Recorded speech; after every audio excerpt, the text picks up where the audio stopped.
make millionaires.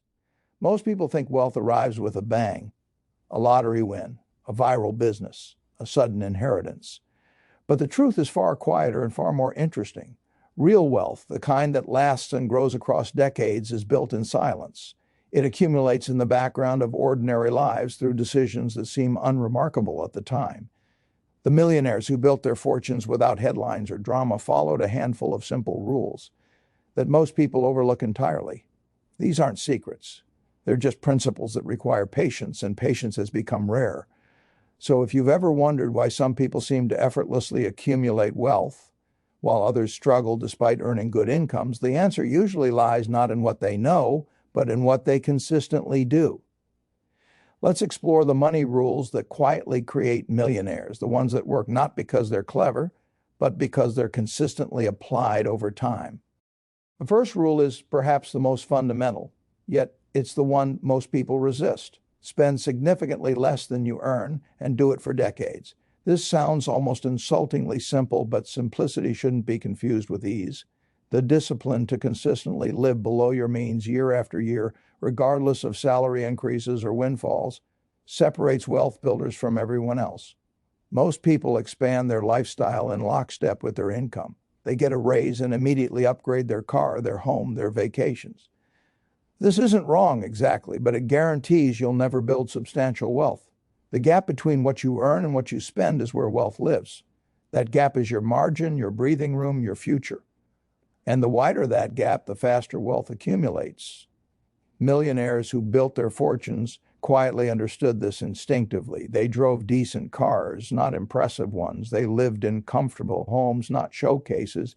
They found contentment in sufficiency rather than excess. And because they did, they had something far more valuable than nice things. They had options. They had time. They had freedom growing silently in the background. This leads directly to the second rule, which is to treat saving not as what's left over, but as the first expense you pay. Most people say backwards, they spend on everything else first, then save whatever remains at the end of the month. This approach guarantees you'll save almost nothing because expenses expand to fill available money. Wealthy people flip this equation. They pay themselves first, before the mortgage, before groceries, before entertainment. A portion of every dollar earned goes directly into savings and investments. This isn't about deprivation. It's about priority. When you automate this process, when money moves into savings before you can spend it, something remarkable happens. You adjust. Your lifestyle naturally calibrates to what remains. You don't feel poor because you never saw that money as available for spending. Meanwhile, that automatically saved money begins working. It compounds, it multiplies. And years later, you look at your accounts and feel genuinely surprised by how much has accumulated. Simply because you made the decision once and let the system run. The third rule is perhaps the most powerful force in wealth building, yet it's something you can't see or touch. Understand that time is your greatest asset, not money. Compound growth isn't just a mathematical concept. It's the closest thing to magic that exists in finance. When you invest money and leave it alone, it doesn't just grow arithmetically, it grows exponentially. Early money has far more power than later money because it has more time to multiply. A dollar invested at 25 is worth vastly more at 65 than a dollar invested at 45, even though it's the same dollar. This is why starting early matters so profoundly. Not because you need to invest huge amounts, but because time does the heavy lifting. The millionaires who built wealth quietly understood this intuitively. They didn't try to get rich quick. They got rich slowly, which is actually the faster path, because it's the path that works. They planted financial trees knowing they wouldn't enjoy full shade for decades. They delayed gratification not as a sacrifice, but as a strategy. And because they did, the mathematics of compounding worked its quiet magic, turning modest investments into substantial wealth through nothing more than patience and time. The fourth rule addresses one of the most destructive forces in personal finance. Avoid debt on anything that loses value.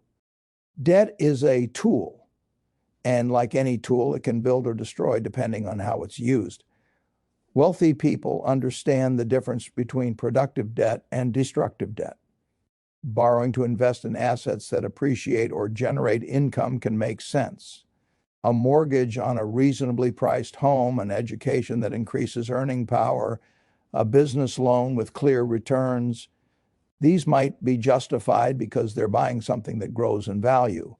But borrowing for cars, furniture, vacations, clothes, or anything that depreciates is financial poison. You're paying interest to own something that's worth less every day. You're going backwards twice at once. The thing loses value and the debt grows through interest. Millionaires who built wealth quietly simply refused to play this game. They bought cars they could afford and drove them until the wheels fell off. They furnished homes gradually with cash. They took vacations they'd saved for. This required patience, sometimes years of patience, but it meant they never spent decades paying for things they no longer owned or wanted. Their money went forward, never backward.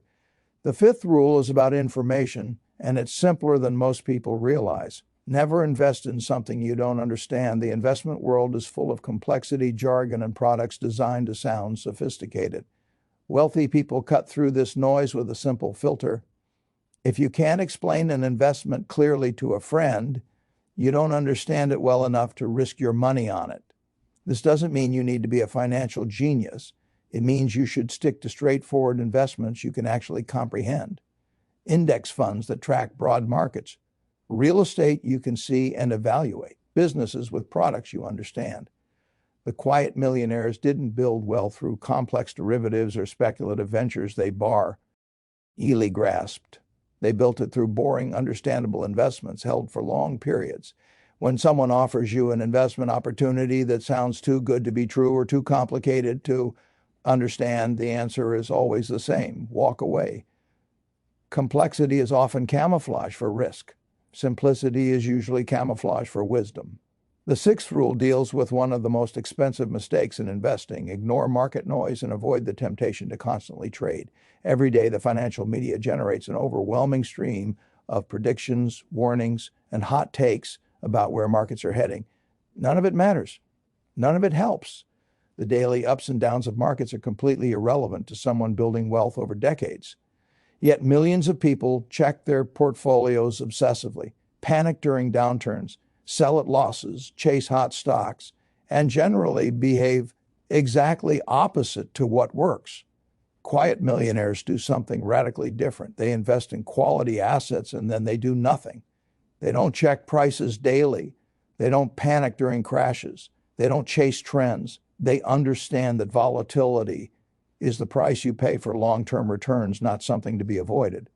They know that trying to time the market is a loser's game that even professionals can't win consistently. So they simply opt out of the whole stressful game. They buy and hold. They stay the course. They let time smooth out the volatility. And decades later, they've captured the full power of market returns while everyone else exhausted themselves jumping in and out, usually at exactly the wrong times. The seventh rule is about risk, but not in the way most people think about it. Build an emergency fund before you build an investment portfolio. This seems backwards to people in a hurry to get rich. Why let money sit in a savings account earning almost nothing W? And it could be invested earning more because life happens. Cars break down, jobs disappear, health emergencies arrive. Without accessible cash reserves, you're forced to sell investments at the worst times, often at losses, to cover unexpected expenses. Or worse, you go into debt, undoing years of progress. An emergency fund isn't about returns. It's about resilience. It's the foundation that lets you invest aggressively with everything else because you know you won't need to touch those investments during a crisis. Quiet millionaires built this foundation first. They kept 6 to 12 months of expenses in boring, accessible savings before they worried about maximizing returns. This freed them psychologically to invest their other money for the long term without fear. They could hold through market crashes because they knew they wouldn't need that money. They could say no to debt because they had cash reserves. That emergency fund was their financial immune system, protecting them from the setbacks that derail most people's wealth-building journey. The eighth rule addresses something that destroys more wealth than market crashes ever will. Avoid lifestyle inflation as your income grows. This is the silent killer of wealth building. You get a raise, a promotion, a bonus. Your income jumps 20%. The natural human tendency is to immediately increase spending by 20% or more. Better apartment, newer car, more expensive habits. Within months, You're living paycheck to paycheck again, just at a higher income level. You've trapped yourself on what's sometimes called the hedonic treadmill, running faster but never getting ahead. Quiet millionaires break this pattern. When their income increases, their spending stays roughly flat or grows much more slowly. They save and invest the difference. They understand that the purpose of earning more isn't to SP and more. It's to build security, options, and freedom faster. They find satisfaction in the growing gap between earnings and expenses, not in the newest luxury goods. This doesn't mean living miserably. It means being intentional. It means questioning whether the upgraded lifestyle actually makes you happier or just looks better to neighbors. Usually, it's the latter. The millionaires who built wealth quietly chose financial progress over social signaling, and the mathematics of that choice compounded beautifully over time. The ninth rule is about focus, and it's one that becomes more important as wealth grows. Concentrate your efforts on increasing your income, not just cutting expenses. There's a limit to how much you can cut. You can only reduce spending so far before you hit the essentials, but there's no practical ceiling on how much you can earn. Yet many people spend enormous energy clipping coupons and hunting for deals while putting zero energy into becoming more valuable in the marketplace. Quiet millionaires understood that their earning power was their most important asset. They invested in skills, education, and expertise. They solved valuable problems. They built reputations. They negotiated salaries. They started side businesses. They focused on being excellent at something the market rewards. This doesn't mean being greedy or money obsessed. It means recognizing that in a market economy, your income reflects the value you create for others. Become more valuable and income follows. And when you combine strong income with disciplined spending and patient investing, wealth building accelerates dramatically. Both sides matter. Control expenses and maximize earning power. That's where the real leverage lives. The 10th and perhaps most subtle rule is about perspective and identity. Don't define yourself by wealth or possessions, and don't compare yourself to others. Social comparison is the enemy of contentment and the enemy of wealth building. When you measure yourself against neighbors, colleagues, or social media personalities, you enter an unwinnable race. There's always someone with more. The comparison game creates an appetite for spending that can never be satisfied. Quiet millionaires opted out of this competition entirely. They measured progress against their own past, not against others' present. They found identity in relationships, in work, in interests, not in the car they drove or the watch they wore. This psychological freedom made the discipline of wealth building feel natural rather than restrictive. They weren't depriving themselves of the good life. They were living it, just defined differently. They understood that wealth's real value isn't in consumption, but in what it enables. Time with family, interesting work without financial desperation, the ability to help others, security in old age, freedom from worry. These benefits are invisible. You can't photograph them or post them or impress anyone with them. But they're what actually matter. And they come not from looking rich, but from actually building wealth quietly over decades. Now, here's what connects all 10 of these rules. None of them require unusual intelligence, special connections, or lucky breaks. They're available to anyone with income and discipline. They work in any decade, in almost any economy. They don't depend on timing, the market, picking winning stocks, or having insider knowledge. They're boring. That's their strength. The quiet accumulation of wealth happens in the margins of ordinary life through decisions that seem insignificant in the moment, but compound powerfully over time. Spending a bit less, saving a bit more, starting a bit earlier, being a bit more patient, avoiding a bit more debt, understanding a bit more before investing, panicking a bit less during volatility. These small edges multiply across years into enormous differences in outcome. The wealthy people who built fortunes without fanfare didn't do extraordinary things. They did ordinary things extraordinarily consistently. They played the long game while everyone around them played the short game. They valued substance over appearance. They understood that time and patience are more powerful than cleverness and hustle. They recognized that financial discipline isn't about deprivation, but about directing resources toward what actually matters. And perhaps most importantly, they started. They didn't wait for perfect conditions, more knowledge, or higher income. They began with what they had, where they were, and let time compound their efforts. If you're watching this and thinking these rules sound simple, you're right. They are simple, but simple isn't easy. The difficulty lies not in understanding what to do, but in doing it consistently when it's boring, when markets are scary, when friends are spending, when you're tempted, when progress feels slow. Wealth building is simple but not easy. And that's why most people don't do it. They understand the principles, but lack the patience and discipline to apply them for decades. The gap between knowing and doing is where fortunes are won or lost. So where does this leave you? Hopefully with clarity. Wealth isn't mysterious. It doesn't require secrets or luck or genius. It requires time, discipline, and patience applied to straightforward principles. Start living below your means today, not tomorrow. Automate your savings today. Begin investing in simple, understandable assets today. Build your emergency fund. Resist lifestyle inflation. Focus on earning more while spending wisely. Ignore the noise. Stay the course. And perhaps most importantly, play your own game. Measure yourself against your past self, not against others. Define success in ways that actually matter to you. The millionaires who built wealth quietly didn't have advantages you lack. They just made different choices consistently for a long time.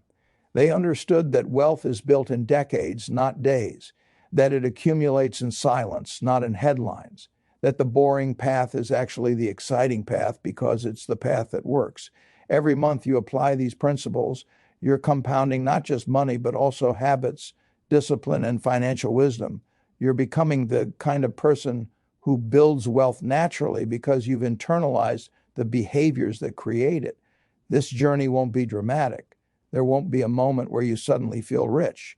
Instead, there will be a gradual realization, perhaps a decade or two from now, that you have options most people don't, that you can make decisions based on what you want rather than what you can afford, that money has become a tool that serves your life rather than a source of stress that constrains it.